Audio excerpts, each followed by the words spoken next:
Having agency is defined as the capacity of individuals to act independently and to make their own free choices. Tune in to get an inside look at the inspiring uphill climb of businesswomen from around the world. I'm your host, Sheryle Gillihan, and this is Woman-Owned Agency.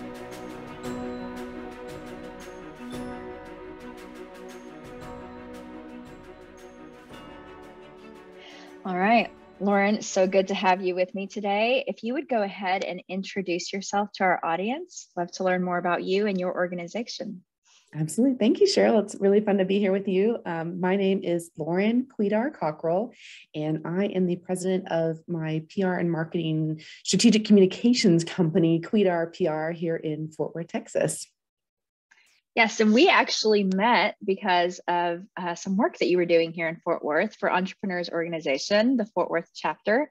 And I was a part of that EO Fort Worth marketing promotion that you were doing, and kudos on that. They're already utilizing it, and it is amazing. Thank you. And it was fun to be a part of that project. But I'm curious, because of that, engagement with Entrepreneurs Organization, do you consider yourself an entrepreneur? I do. Sometimes it's like, am I a business owner or am I an entrepreneur? But I think I do have the heart of an entrepreneur, and I certainly resonate with entrepreneurs. And I think it's always been a part of me, even from being a kid, thinking about my future.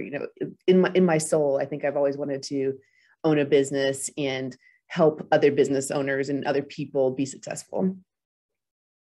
Yeah, I didn't actually think of myself as an entrepreneur until I joined EO.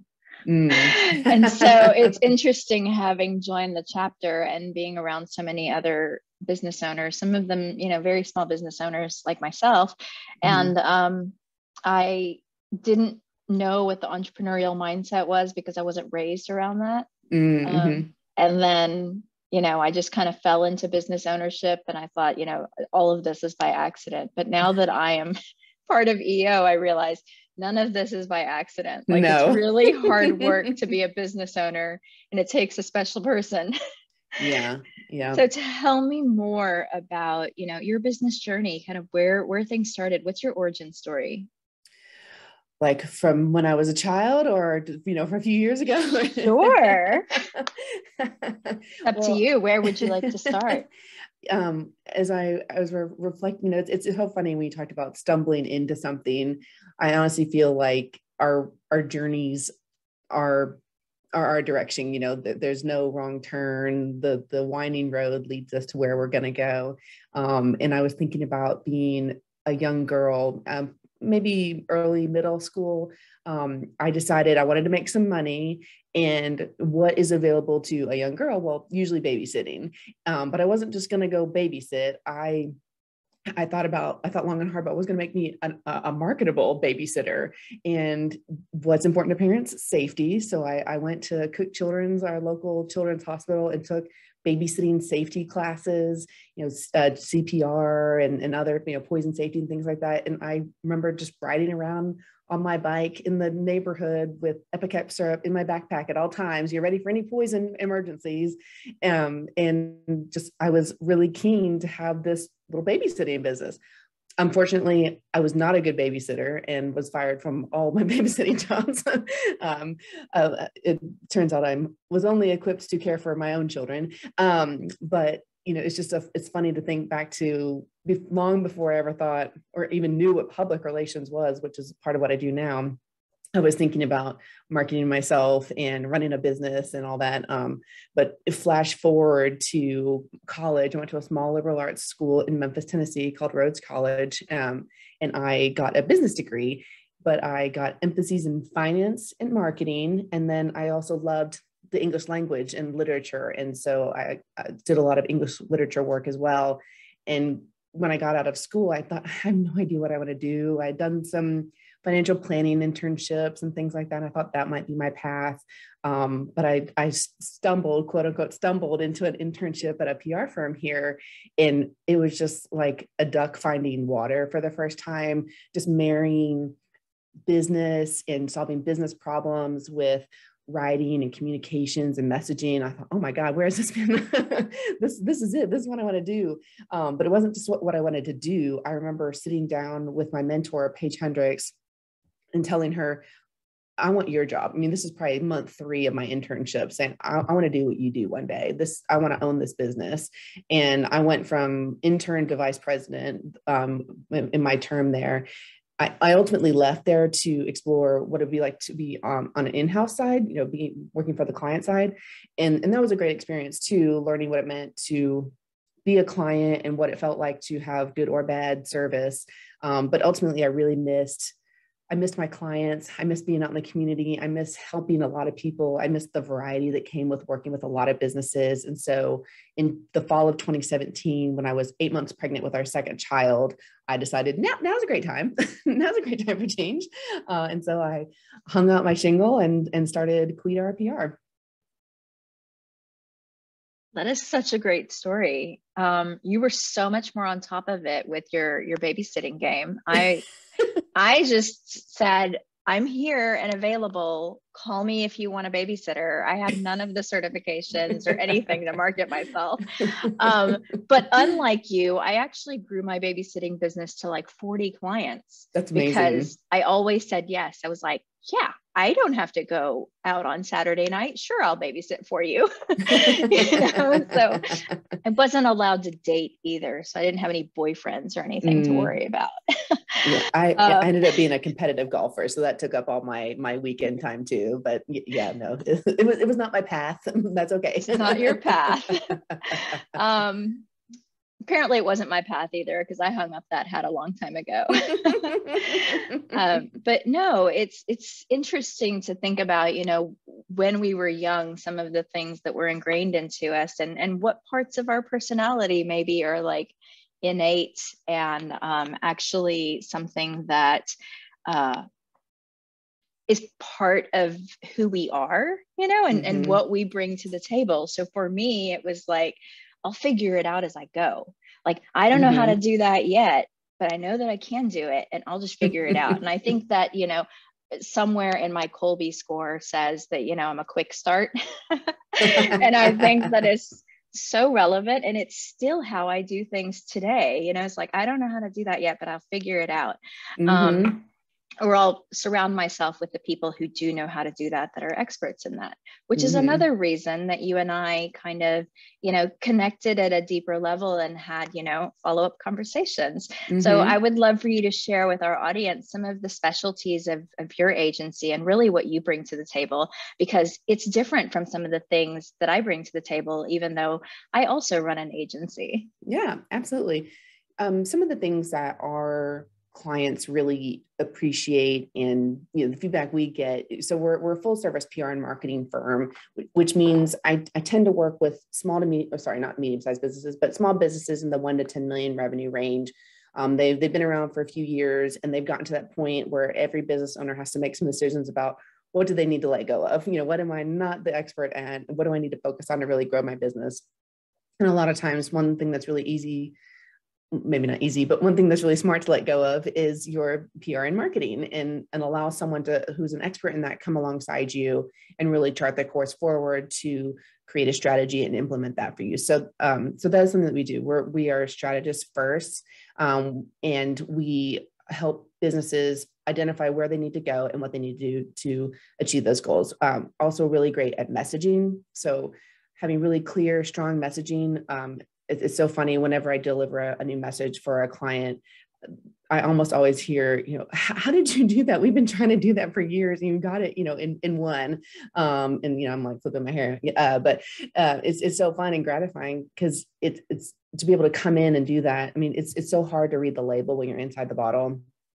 So to be able to come alongside someone and hear what they're really saying and to crystallize it and put it down on paper for them, so that they can go out and really start to communicate who they are and how they're different and how they can really solve the problems of their customers. So strategy and messaging are where we truly excel and how we set ourselves apart. And then just being able to solve people's problems. And also being someone to be a cheerleader too. I say that we divide sorrows and multiply joys. So I'm the first phone call when something bad happens,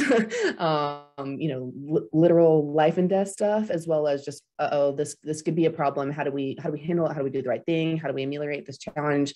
And also really joyful times too. Like, oh my gosh, we're going to be in Bon Appetit magazine, 10 years ago. That happened for one of my clients. What do we do to make sure that this isn't just a flash in the pan? How do we ride this wave for as long as possible to make it a true game changer rather than just a moment? So it's really gratifying for me to be that phone call, to be there for people. I love helping people shine. I love being backstage, filling out award applications and helping people really reach their dreams. And, a lot of people aren't doing what they do just for self-gratification. Like, they're doing something that they're trying to achieve something, they're trying to help somebody, trying to solve some problem. And so being able to shine a spotlight on them or help them get safely to the other side. That's, I really enjoy doing that and being a part of people's lives and their businesses. Yeah, that's great. And so do you work with most of your clients long-term, or is it something that you can engage with them on a short-term project as well? It totally varies. I have a client that's been with me for over 10 years. And then I have some that they just come in for a dose of vitamin messaging and then they move on. Some we kind of do long-term projects and that concludes and they feel empowered to take it in-house, which is great. I don't want people to feel like they have to be with me. I want them to choose to be with us. And so, yeah, it's totally split almost 50-50 right now between long-term retainer clients where we're doing the day in, day out, all of their marketing. And then, some specific projects helping people just get to that next level. That's wonderful. What would you say is your specific superpower within your agency? Definitely the strategy and messaging part. And, I love solving problems. I'm almost an incurable problem solver. I have to really watch myself, do you want advice or just a listening ear? I have to make sure I do that in my personal life too. Like, that is interesting. Tell me how you would like me to respond to that, because I just really want to solve your problem for you. But that, I think, those are the pieces where that's my lane, where I have a team now that can handle some of the other day-to-day content or things like that. But I step in for that strategy, both short and long-term strategy, and then the really crystallized messaging, so that will serve as the underpinning for everything else. And so because I've needed some of this work already, and because, I know a little bit about you already, and we met through an engagement where you were actually doing a project for another client that I'm partners with, how, I guess my main question is, to me, it seems really clear what you do, but are there points where people misunderstand what you do? Like, how do you explain? Let's go back to our mothers. We were talking about our mothers before we got on this call. How do you explain what you do to your mother? Well, my mom will be watching this. It's interesting. I try not to tailor it too much. I try to be consistent with my messaging too, although, I have to be my own good client as well. Interestingly, I will confess that I finally hired someone to help me with my messaging last year, because, like I said, it's so hard to do it for yourself. There's just this victim of all this a priori knowledge, like what's important, how do I trim this, and I need someone else to look at it and be like, no, this is where you're special, this is where, this is exciting, do this. So just side note, even the experts need help sometimes. So what I'll say is, funny with PR and marketing, I find that business owners can come to the table with some baggage at times with what those mean, or just preconceived notions. In my industry, a lot of folks equate public relations with the media part of it, or only publicity. So helping people understand that marketing is a function of sales. So we help get the butts in seats, we convert your prospects to customers, that whole thing. And then the public relations part is a function of management, helping drive your business forward, helping you achieve internal and external communication goals. Really, in the last 2 years, I've probably done almost as much internal communication as we've done external communication. So helping people understand that running a business doesn't have to be this hard. We can help solve all of your communication problems and allow you to have less stress, and you focus on what you're great at and move forward and achieve your business goals. Yeah, that's a really good point. It really is just all about general communication, internal and external. And, we say that when we're talking about, core values. Core values are not just for your team. It's also aligning with your clients and making sure business decisions are aligned. It's a holistic thing. And I think that communications is the same way. So I appreciate that perspective on it. So you said you love to do the strategy piece of it, and you just lit up when you said that. And so I don't like to ask like, what is your favorite? Because I know I can never answer that question. And if our clients are watching, I'm like, well, I can't just call one of them out. So I would just like to know, like, would you share with us, if you're able and don't have, a non-disclosure, like a fun strategy project that you did? Good question. Well, while I'm thinking about that answer, I will say that we always begin with strategy. If someone comes to us and just says, I need help, well, that's good to know. We're going to start with where we do a high-level audit and recommendations in a strategic plan outline. Before we start moving forward, we're always providing that service, because whether you need to get from here or New York, you need a car to, around the corner in New York, you need a car to get you there. And so we have to build the whole car. Can't just have a steering wheel. So we really make sure that strategy feeds all of our work together. So, gosh, to think about that. They're all my favorite, obviously, Cheryl. That's why I didn't say favorite. I just said share a fun one. I'm sure they're all fun too, because it's what you love doing. But so a recent example, I really enjoyed. So the project that you and I got to do together was the local chapter of EO hired me and my strategic partner, Nicole Ellis of BBN Agency, to we actually began with messaging and some strategy to help align what it is that EO is offering its members. And then we also helped them retool all of their marketing materials so that everything was consistent, everything had a purpose. We packaged it so it's almost like product labeling. So you always knew that this color meant this type of event, and so on and so forth. And so really cleaned them up and helped look more consistent and professional, because you're a professional organization that is expected. And, it helps create trust, whether the audience realizes it or not. So we did that project, and then they came to us and said, we really feel like we need a video to showcase why this organization is so special and help our members understand the value, and then also quickly convey the value to prospective members.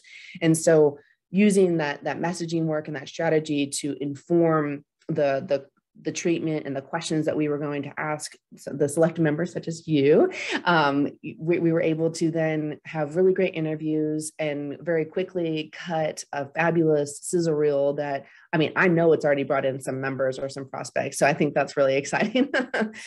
So being, a lot of the times our work can be longer tail. It's not quite as, I guess, serotonin inducing. I don't quite get that quick hit because I'll know a few years later if something was successful or not. But being able to produce a video that people were really excited about, and then hearing that someone saw it in a Facebook group and thought, that is me. I need this so badly. Where do I sign up? I love that. Yeah. And as a small business owner and an entrepreneur, sometimes you just need to hear what other people are going through. And when that video really captures, when we're utilizing that resource and we're utilizing that community. And I think that piece of it can spark this this thing in an audience member to say, that's what I've been looking for. You know, that's what I think is missing. That's what I need. That's the community that I want to be a part of. So yeah, it was a really well done piece, you know, high production value. So thank you so much for that. I mean, that was amazing. But you mentioned something else that I think might get missed. And that's some of the changes that you recommend. Some of the changes that are made are very subtle. And almost subliminal, and they need to just ruminate for a while for them to take effect, you know. And so that color change, for example, I was like, yeah, that did happen. And I didn't recognize that it was happening until you said it just now. But it immediately clicked for me, like, oh yeah, I did start recognizing that things were a little bit different as I was receiving those communications. And so that was like a subtle change, and it wasn't like in my face, but I started to understand what it meant over time. And I didn't realize that was you. So awesome job. Yes. Well, it's with things like the advent of Canva, which is an incredible tool for really anyone, whether you're a very sophisticated designer or a total Luddite, like me, you know, being able to create such cool graphics. People can go hog wild in there, but then you realize that as a brand, if multiple people are doing things, or even if it's just one person, you know, if you're pulling a bunch of different templates, you're not applying brand colors and all that, things just start to get murky. You don't even, you know, if you saw something in your feed, you wouldn't know, oh, it belongs to this organization. It's just another Canva template or whatnot. And being able to create consistent branding across the board, to be able to be like, you know, that's EO in my feed or whatever organization, or, you know, when you get an email, it's clear, you know, it really helps focus people's fractured attention too. Everyone's so distracted right now. If you can give anybody a leg up so that they're cutting through the clutter, it's clear, people know who it's from and what they need to do as quickly as possible, you're going to do so much better than everything else that's in the inbox. Well, and I'm sure it helps with the execution of that too, because the template is consistent. And so, and because of the consistency of the templates, I recognize what it means when I'm scrolling really fast through something. And, you know, I will pause because I'm like, oh, I know what that is. And I know that I want to read whatever that is. And so, yeah, that's really helpful and good to know. The other thing is we work, you know, primarily with nonprofits and social enterprises, and Canva is a very accessible tool for them, not only to utilize it, but from a cost perspective, it's very cost effective and can be a resource. It beats that Adobe Suite monthly fee, hands down, which I still pay, but you know. We do too. Necessary. It's the only way I can open AI files. And got to do that a few times a year. And so the main reason that, you know, I am hosting this podcast specific to women-owned agencies is because I want to empower women-owned businesses and women-owned agencies. And right now we're really focused on sort of the digital technical agencies, because I feel like there aren't enough of us in this space, you know, breaking through in the digital space. And so I think it's growing, but I want to empower other women. And so what are some of the things in your organization that you look to work with other women-owned agencies and, you know, collaborate with other women-owned agencies and businesses? Absolutely. So I have a primary collaborative partner. I mentioned her earlier, Nicole Ellis. She's a fantastic designer, branding, digital marketing, websites. And so we say I'm the words and she's the pictures. And so words obviously are very powerful. You know, they have the power to, you know, ease a broken heart, to solve a lot of problems, but they can also start wars too, you know, if they use the wrong one. But while words are powerful, when you have imagery that goes with it really well, it elevates it to such a new level that is really exciting. And so I love working with her. We do beautiful work together. And then I currently work with sort of digital. I have a fractional CFO. They're you know, digital. Sarah Webb of Web CFO.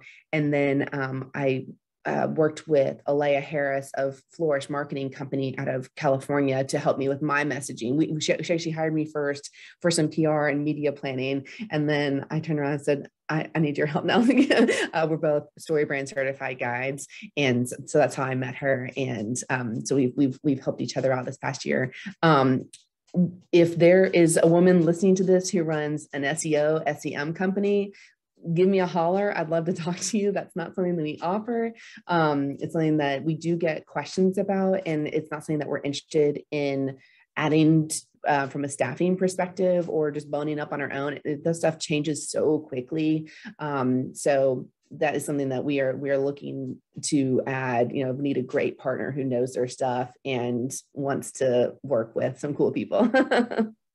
Awesome. So SEO is not something that our agency does either yet, but we do the initial SEO audits. So for those that need an audit, we do provide those, but we don't do any of the day-to-day work. I mean, really is like a full-time daily job to keep up with it.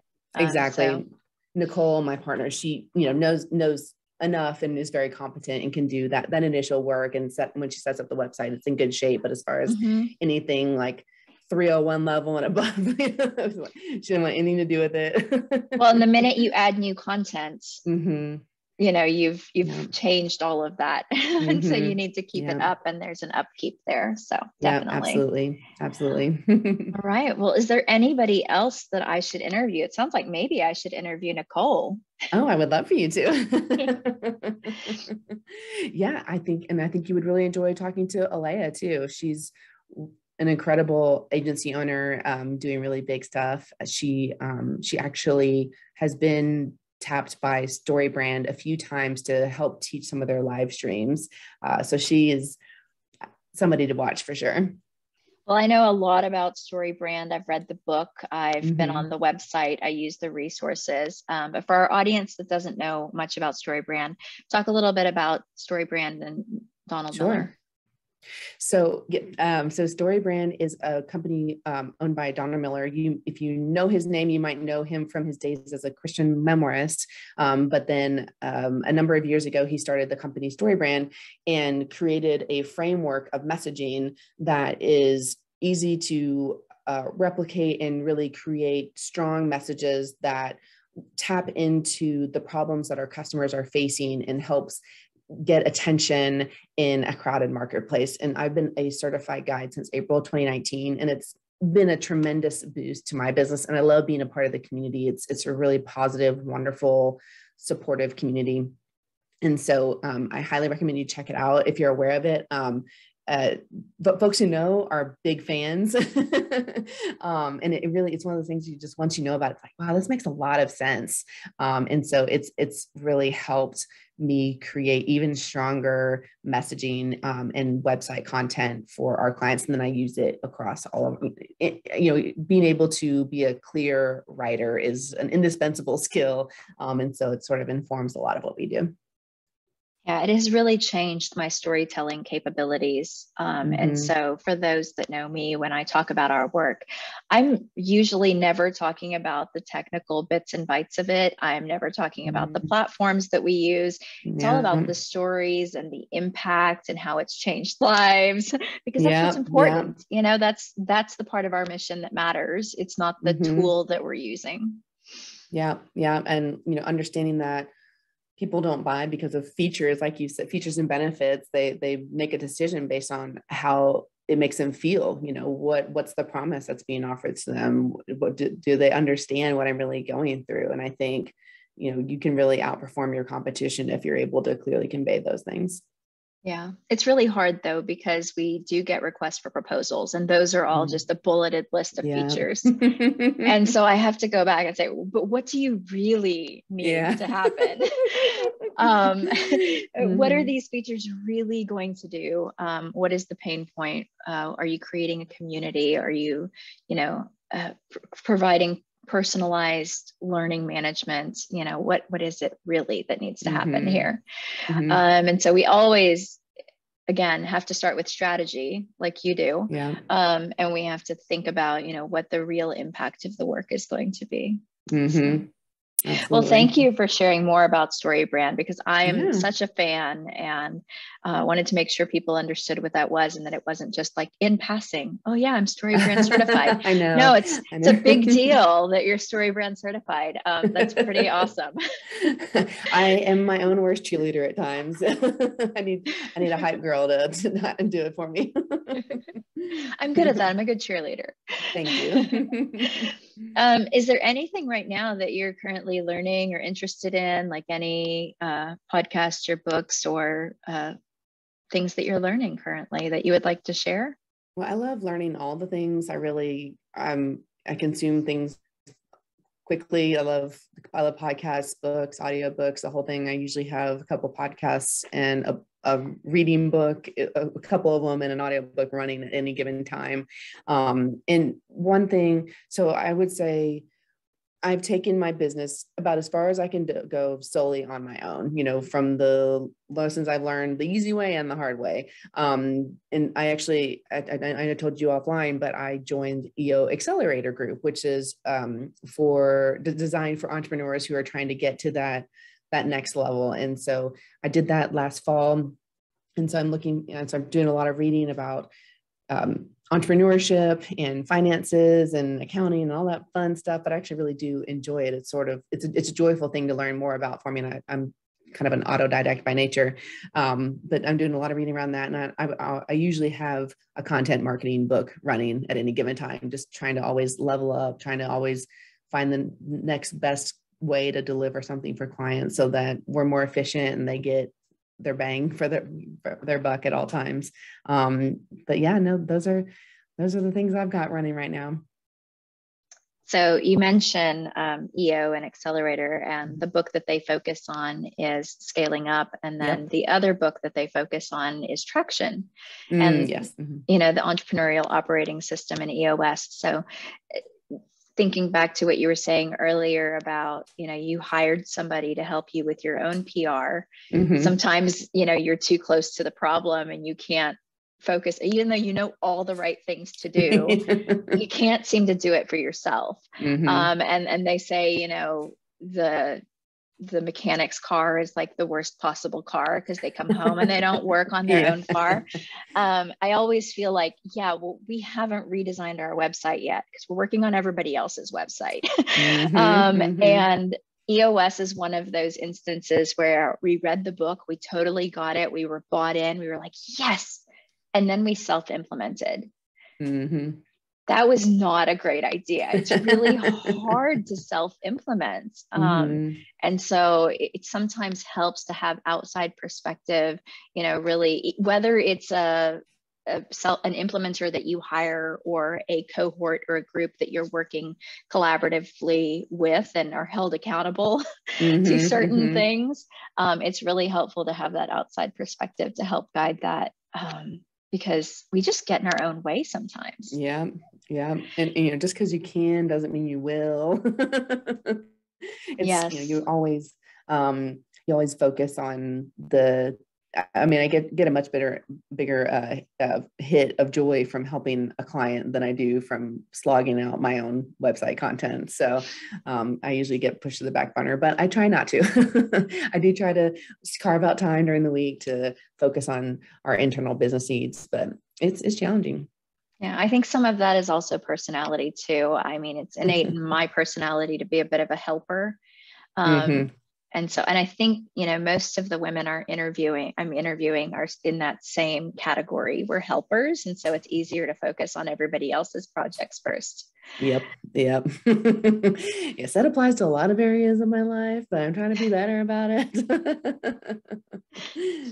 So, well, I really appreciate you joining me today. I can't wait to share this episode with our entire audience, and I wish you all the best. And we'll definitely be reaching out to get the contact information for those other women, because I would love to interview them and lift up their businesses too. Awesome. Thank you, Sheryle. It's been a pleasure. Thank you.